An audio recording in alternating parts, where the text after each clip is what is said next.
Ya baiklah pemirsa PAL TV untuk membahas lebih lanjut terkait turunnya harga ayam potong dan telur ayam ras di Kota Palembang. Saat ini kita sudah terhubung bersama Kepala Dinas Ketahanan Pangan dan Peternakan Provinsi Sumatera Selatan, yakni bersama dengan Bapak Ruzuan Effendi. Halo, selamat siang Pak Ruzuan. Selamat siang Bu Mai dan seluruh pemirsa PAL TV dimanapun berada.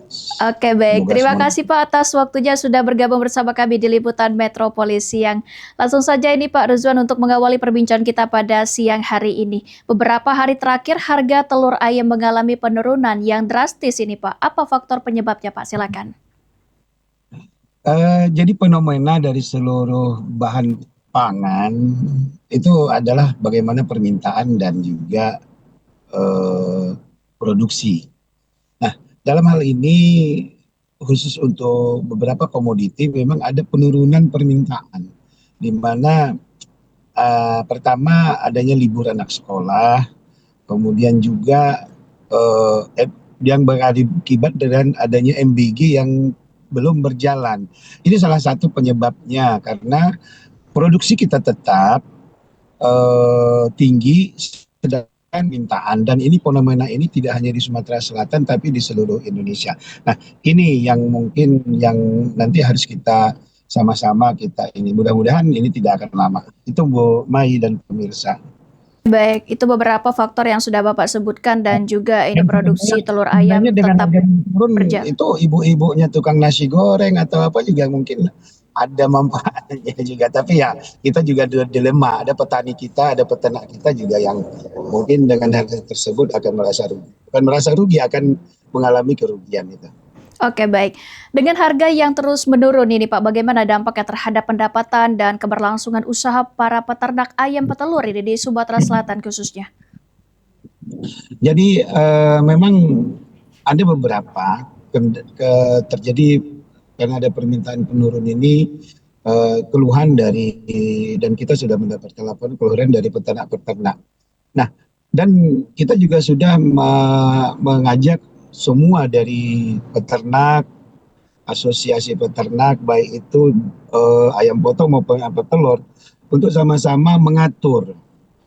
Pertama mungkin jangan terlebih dahulu untuk memproduksi lebih banyak dengan cara mungkin menurunkan pakan atau mengatur cara bagaimana memberikan makanan terhadap itu. Itu salah satu solusinya. Jadi dan kami yakin mudah-mudahan dengan sudah masuknya tanggal 13 nanti itu harga dari telur itu nanti akan mulai merangkak naik itu. Oke baik, dari pemerintah daerah sendiri langkah apa yang sedang atau akan dilakukan ini Pak untuk menjaga agar harga telur ayam tetap stabil dan tidak merugikan para peternak? Jadi tadi sudah kami sampaikan. Pertama, kita mengimbau kepada peternak itu yang sudah apkir atau yang masa produksinya sudah menurun, itu akan dikeluarkan. Satu. Kedua, jangan dulu mengganti dengan DOC yang baru. Kemudian juga kita sudah menghimbau kepada pemerintah pusat, dalam hal ini Bappenas, untuk memasukkan telur ayam atau daging ayam sebagai bantuan pangan pemerintah yang dulu pernah dilakukan berapa tahun yang lewat. Kalau tahun ini bantuan pemerintah itu beras dengan minyak. Tapi kalau untuk ke depan kami sangat berharap itu juga menjadi salah satu solusi untuk tetap menjaga harga tetap stabil, yaitu memasukkan telur dan ayam untuk bantuan pangan pemerintah. Kemudian juga kita juga sudah menyalurkan bantuan atau jagung SPHP kepada koperasi-koperasi dan sudah disebarkan. Nah, ini juga salah satu meringankan daripada biaya produksi dari peternak-peternak yang ada di Sumatera Selatan. Itu Mbak Mei yang sudah kita lakukan sama-sama. Oke, baik Pak Rizwan. Kalau untuk sejauh ini, apakah Didas telah menerima laporan ataupun keluhan dari para peternak terkait anjloknya harga telur di tingkat produsen ini, Pak? Jadi kita pertama kita sudah sebenarnya kita tidak ada laporan dari kawan-kawan. Kita sudah tahu bahwa ada penurunan. Kenapa? Karena kita setiap hari ada enumerator yang memantau tentang ketersediaan dan harga. Nah, dan juga kita sudah melakukan pendekatan-pendekatan dengan peternak-peternak yang ada, eh, terutama kemarin juga di Air Batu dan di mana yang sentra-sentra produksi untuk saya itu tadi mengajak. Untuk ayam juga agar mengatur jadwalnya, kemudian juga ke depan itu harus menyiapkan cold storage untuk menjaga agar ayam itu tetap tetap ada walau atau menunda jual dengan cara menyimpan di cold storage. Nah itu yang ini dan juga kita sudah mengajak itu tadi masyarakat mereka sudah melapor secara ini dan kita sudah melakukan persuasif apa yang kami sampaikan tadi bahwa makanannya kemudian ternaknya itu sendiri untuk sama-sama kita melihat kondisi jangan dulu kita memperbanyak itu mungkin yang itu yang sudah kita sama-sama lakukan dengan peternak-peternak yang ada di Sumatera Selatan, Mbak Mei dan pemirsa. Apakah ada potensi harga telur ayam ini kembali naik dalam beberapa waktu ke depan ini Pak Rizwan? Dan jika ada, ini faktor apa saja yang biasanya mempengaruhi perubahan tersebut?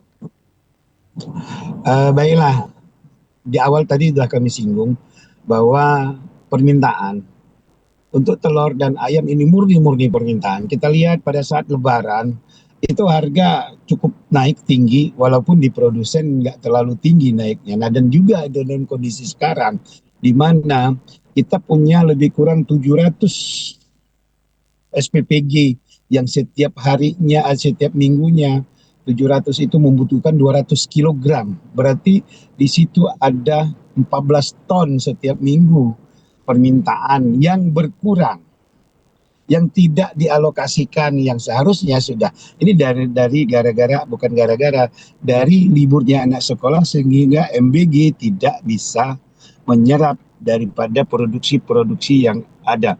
Saat kedua kita juga berencana ke depan nantinya kalau kita memang sudah stabil akan melakukan namanya fasilitasi distribusi pangan di mana nanti dengan BUMD atau BUMN membeli harga sesuai dengan head tapi kita eh, memberikan atau mensubsidi ke masyarakat gitu loh sehingga harga itu tetap stabil di angka misalnya 24.000.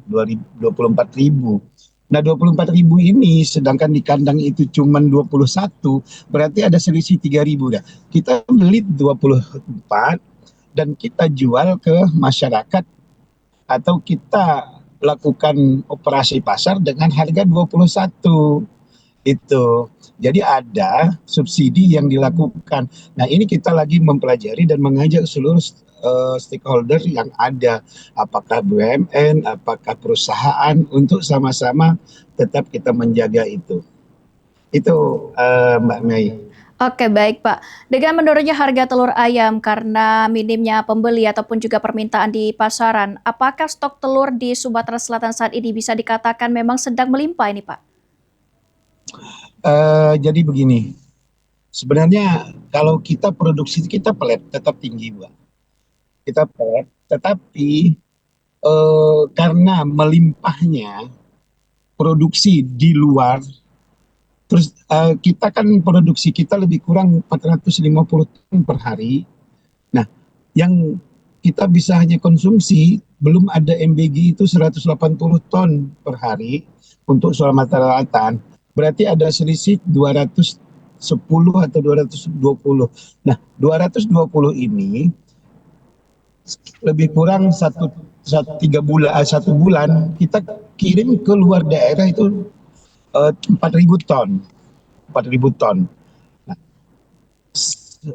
sehingga stok kita itu akan tetap stabil. Tapi karena memang pengaruh dari permintaan dari seluruh Indonesia, anak-anak libur, yaitu tadi memang harganya tetap harga akan menyesuaikan gitu loh. Karena itu tadi bahwa produksi tetap, permintaan turun sehingga akan ada intervensi dalam hal harga itu. Oke, baik. Terakhir ini Pak boleh Dalam hal berikan closing statement-nya terkait dengan harapan ke depan sekaligus juga himbauan kepada para peternak, penjual maupun masyarakat Sumatera Selatan. Silakan.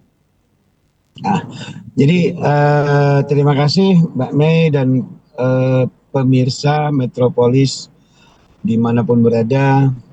Kami mengajak bahwa pertama tetap mengkonsumsi telur karena telur adalah sumber gizi, sumber protein yang sangat baik.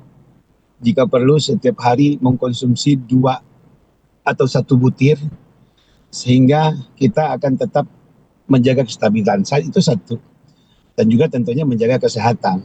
Keduanya untuk peternak juga kita sama-sama melihat kondisi dan ini merupakan fenomena yang hampir setiap tahun terjadi.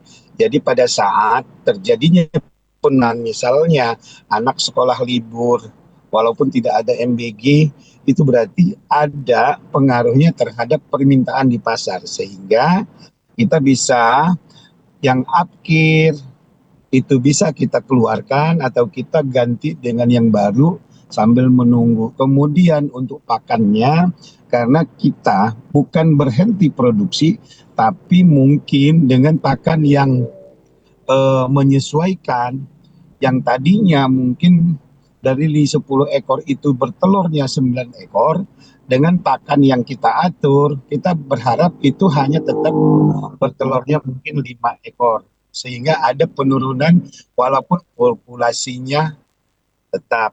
Itu.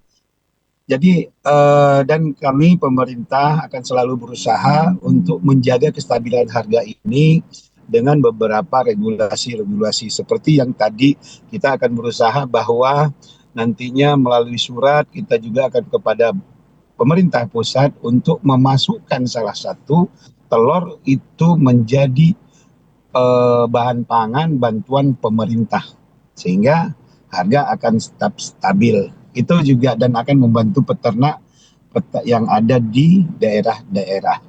Mungkin itu Mbak Mei dan pemirsa, mudah-mudahan tanggal 13 anak-anak ada sekolah dan juga MBG-nya sudah akan mulai berjalan dan kami yakin bahwa harga akan mulai merangkak naik.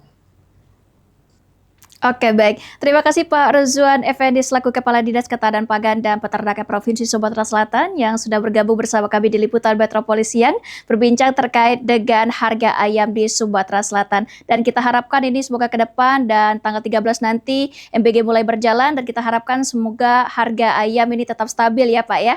Sekali lagi terima kasih Pak Rozwan Effendi atas waktunya. Selamat beraktivitas kembali. Sama-sama, terima kasih.